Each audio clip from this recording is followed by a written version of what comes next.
I spent time with the Messenger Pro from Sandmarc, and in this video I'll give a detailed look at the bag and talk about the good, the bad, and who it may work best for. Here's a 10-second review to save you time. This is a well-built, slightly pricey messenger bag that works best for people that have multiple mobile filmmaking accessories like lenses or filters.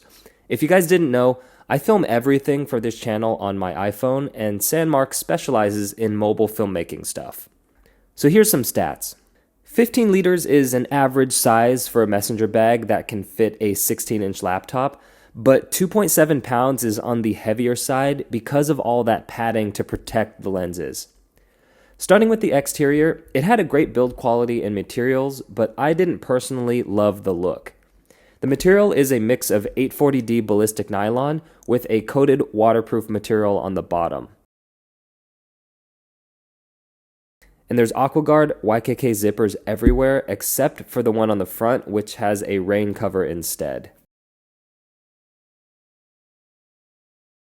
I liked the all-metal hardware from the anchors to the clip and the zipper pulls. There's nothing wrong with plastic. Duraflex buckles are basically the standard on bags, but metal hardware gives a premium feel and is also partially responsible for the weight of the bag.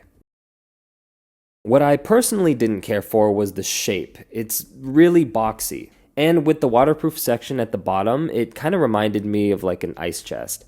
The primary goal of this messenger bag is function to protect the lenses, and it does that really well. And I also liked the wide base here at the bottom. A lot of modern bags tend to slim down too much, and they just end up carrying less capacity. So I guess the footprint of this bag is smaller than the volume would suggest in a good way. But at this price, Sandmarc had to nail both style and function, and I just personally would have liked to see a little bit more rounded, kind of sleeker shape because the rest of the aesthetic is cool. All of Sandmarc's bags have these blue hits here, which is the color of their logo, and I always liked that from a branding idea. It does have a Sandmarc patch here, but I'd recognize a Sandmarc bag from these little blue cash marks everywhere more than the logo itself, because I don't think anybody's a fan of large logos on bags. There's a carry handle on top, and no pockets on either side, and a luggage pass-through on the back.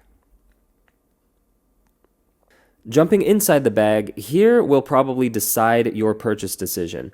Again, this works best for someone with multiple lenses or filters. On the front zipper is the stash pocket that worked pretty well as a documents folder because it fits normal 8.5 by 11 pages. And in the main area, you'll see what I'm talking about with the very unique setup. So there's these 5 padded pockets here, and they're made to fit Sandmarc's mobile lenses or filters. I have the Sandmarc 100mm macro lens here, and you can see that how it fits inside the pocket.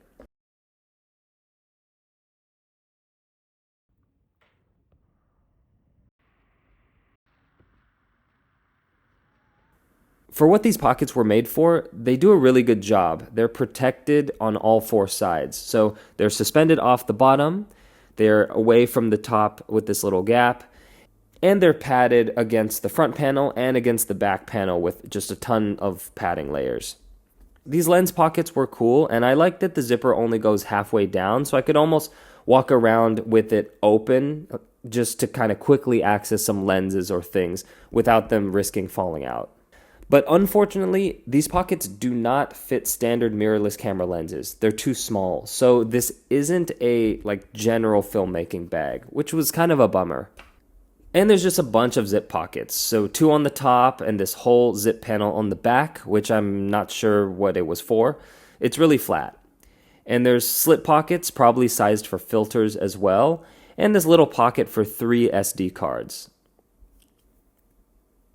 And then on the other side, there's just, lens holders for more flat zip mesh pockets. So all in all, lots of flat pockets for filters, portable lights, things like that.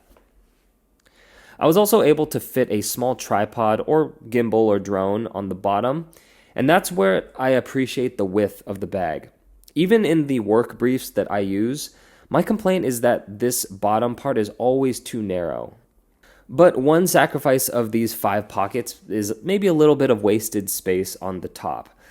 I happen to use this really small tripod that was able to fit up there, or you could fit like a microfiber towel or small t-shirt, but it's just something that I noticed if you wanted to maximize space.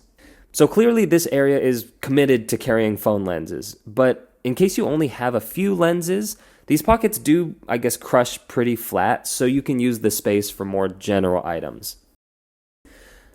And lastly, the laptop area, again, very protected. It's padded on this panel as well as here, here, here, and here. There's microfiber lining on the inside of this 16-inch laptop sleeve, and it can also fit an iPad Pro 13-inch. And this is one of the most organization I've seen in a laptop sleeve in any bag or backpack. Okay, so final thoughts, and who is this Messenger Pro for? Well, like my 10-second review at the beginning said, it's a well-built, slightly pricey bag that works best if you own multiple mobile film lenses or filters. The amount of organization on the inside and the laptop sleeve is higher than normal and sized specifically for those mobile lenses. And the bag is a protective tank. And the result is a workhorse of a mobile filmmaking bag for people who prefer something over a larger backpack.